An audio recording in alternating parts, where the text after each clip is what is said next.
Selamat berjumpa kembali Bapak Ibu Saudara-saudara sekalian di dalam acara Sentuhan Ilahi. Kiranya peristiwa yang akan kita bicarakan bersama saat ini akan menyentuh hati kita, menyentuh iman kita, membawa kita kepada kemenangan. Dalam Yohanes pasal yang kedua kita baca bagaimana Tuhan Yesus untuk pertama kalinya membuat mukjizat dari air menjadi anggur. Dan itu terjadi setelah ibu Yesus, yaitu Maria, datang meminta kepadanya dengan memberitahukan kebutuhan mereka. Dalam pesta, di mana sudah banyak orang yang datang, anggur, minuman yang pokok dalam pesta itu, ternyata habis. Jadi Maria berkata kepada Yesus, mereka kehabisan air anggur. Sebetulnya Maria hidup dalam awan-awan kecurigaan sejak Yesus di kandungannya. Kehamilannya sebelum bersetubuh dengan Yusuf tidak akan dapat diceritakan kepada teman-teman ataupun tetangganya. Hanya akan menimbulkan gosip. Mengasuh anak yang menentukan masa depan manusia itu tidak mudah. Keunikan dirahasiakan di antara mereka berdua, yaitu Yesus dengan Maria. Pada saat-saat tertentu yang rutin dan tenang, mereka bicarakan hal itu. Kita tidak tahu mengenai Yusuf. Menurut sejarah, Yusuf meninggal dalam usia masih muda. Tetapi yang jelas, Yesus adalah putra pertama dari Maria, dan setelah itu Maria dan Yusuf mendapatkan anak-anak lagi secara normal. Maria tidak mengerti sepenuhnya implikasi dari masa depan Yesus. Sulit untuk dimengerti. Tetapi ketika dia dibaptis oleh Yohanes dan mulai memanggil murid-muridnya, Maria merasa lega karena sekarang Yesus mulai dengan pelayanannya. Sekarang setiap orang akan mengetahui apa yang telah dirahasiakannya selama 30 tahun ini. Ketika Maria menyampaikan bahwa mereka kekurangan air anggur di perjamuan Kana itu, sewajarnya dia ingin Yesus dapat membuktikan kesejatian dirinya, bahwa dia adalah Mesias, anak Allah yang hidup. Dia ingin mereka juga bangga dengan anaknya itu. Tapi demi kesopanan kepada Maria, Yesus dan murid-muridnya yang diundang juga dalam pesta itu, lalu timbul sebuah bencana. Air anggur habis.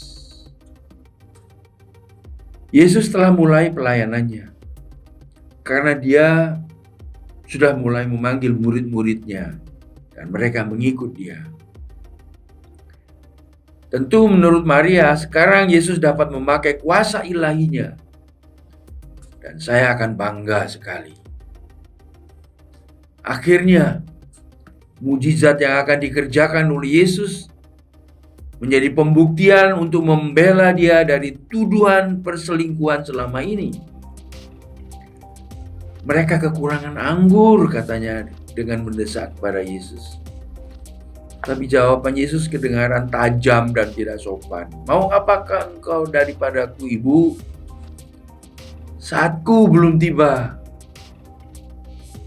Caraku bekerja tidak dapat diatur olehmu. Aku bekerja menurut jadwal yang diatur, ditentukan oleh Bapa yang di sorga. Saatku belum tiba. Apa maksudnya? Ya, sederhananya, Keperluannya tidak dapat dipenuhi hanya dengan menyaksikan dia membuat anggur.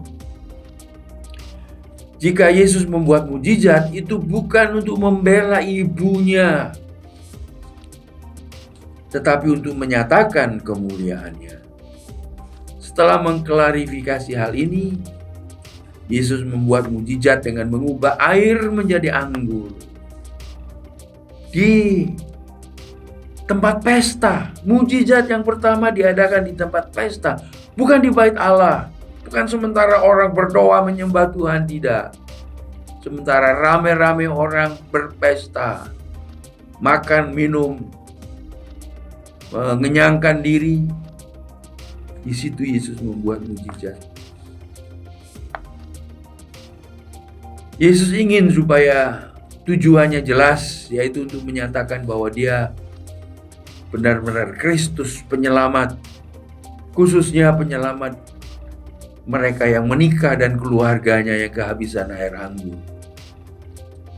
Apa arti cerita ini bagi kita? Artinya yaitu bahwa mujizat Kristus dan jawaban doa terhadap permohonan kita, perhatikan ini, bukanlah untuk kenyamanan dan penghiburan kita, tetapi untuk meningkatkan kepercayaan kita di dalam Dia sebagai penyelamat yang berkuasa penuh. Dengan demikian, salah orang-orang yang berkata bahwa kalau kita mengikut Yesus pasti akan diberkati olehnya dengan berkat-berkat materi yang semakin lama semakin besar, semakin banyak.